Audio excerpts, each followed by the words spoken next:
चंद्रगुप्त मौर्य कौन था? एक साधारण बालक, जन्म लगभग 340 ईसा पूर्व, लगभग 321 ईसा पूर्व से 297 ईसा पूर्व, राजधानी पाटलिपुत्र जो आज का पटना है। चंद्रगुप्त मौर्य के समय भारत कैसा था? ये सब सारे सवालों का जवाब आपको आज मिलने वाला है इस वीडियो में। चंद्रगुप्त मौर्य के जन्म के समय भारत एक राष्ट्र नहीं बल्कि छोटे छोटे राज्यों में बटा हुआ। मगध, अवंती, कौशल, तक्षशिला जैसे राज्य आपसी युद्ध सत्ता संघर्ष के लिए लड़ रहे थे। उत्तर पश्चिमी भारत पर यूनानी सिकंदर के सेनापति का प्रभाव था। आम जनता कर, अत्याचार और असुरक्षा से पीड़ित। भारत को एक करने वाला कोई शक्तिशाली सम्राट नहीं। चंद्रगुप्त का प्रारंभिक जीवन लगभग 340 से 325 ईसा पूर्व। इतिहासकारों में मतभेद है, लेकिन इतना स्पष्ट है कि चंद्रगुप्त मौर्य राज परिवार में नहीं पले। बचपन में उन्हें गरीबी, अपमान और संघर्ष देखने को मिला था। कुछ ग्रंथों में उन्हें मोर पालने वाले परिवार से जोड़ा गया। यही कारण था कि उन्हें मौर्य कहा गया। चाणक्य से उनकी भेंट का जो इसी बीच चंद्रगुप्त मौर्य का भाग्य करवट लेता है। लगभग 325 ईसा पूर्व एक दिन तक्षशिला विश्वविद्यालय के महान विद्वान आचार्य चाणक्य, जिन्हें कौटिल्य ने एक बालक को खेल खेल में राजा बनते थे। चाणक्य ने उसमें देखा नेतृत्व, साहस, न्याय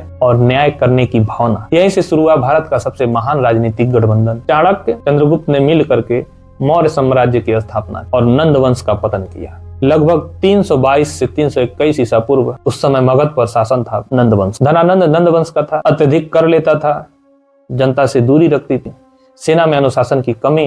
चाणक्य ने रणनीति बनाई, चंद्रगुप्त ने सेना खड़ी की। कई युद्धों के बाद 321 ईसा पूर्व धनानंद का पतन हुआ। चंद्रगुप्त मौर्य का मगध का सम्राट बनना, यहीं से शुरू हुआ अखंड भारत का सपना। सिकंदर के मृत्यु के बाद उसके सेनापति सेल्यूकस निकेटर ने भारत पर अधिकार जमाना चाहा। चंद्रगुप्त मौर्य ने यूनानी सेना को पराजित किया, सिंधु से अफगानिस्तान तक अधिकार अपना जमाया। इसी बीच में सेल्यूकस और चंद्रगुप्त में संधि हुई, तो जानियों ने भूमि छोड़ी। चंद्रगुप्त ने वैवाहिक और राजनीतिक समझौता भी किया। यह भारत की पहली बड़ी विदेशी नीति जीत। चंद्रगुप्त के समय भारत राजधानी पाटलिपुत्र, सुव्यवस्थित मंत्रालय, गुप्तचर तंत्र, न्याय व्यवस्था कठोर लेकिन निष्पक्ष, अर्थव्यवस्था कैसी, कृषि आधारित अर्थव्यवस्था प्रणाली, व्यापार मार्ग सुरक्षित, सोने चांदी के सिक्के, धर्म और समाज के सभी धर्मों को सम्मान, जाति के बावजूद प्रतिभा को अवसर मिला, महिलाओं को कुछ अधिकार भी दिए गए। यह सब अर्थशास्त्र चाणक्य के सिद्धांतों पर आधारित। संन्यास और जैन धर्म भी। इसी बीच चंद्रगुप्त मौर्य ने संन्यास और जैन धर्म में जो अपना विलय किया। लगभग 297 ईसा पूर्व राज्य मजबूत करने के बाद चंद्रगुप्त ने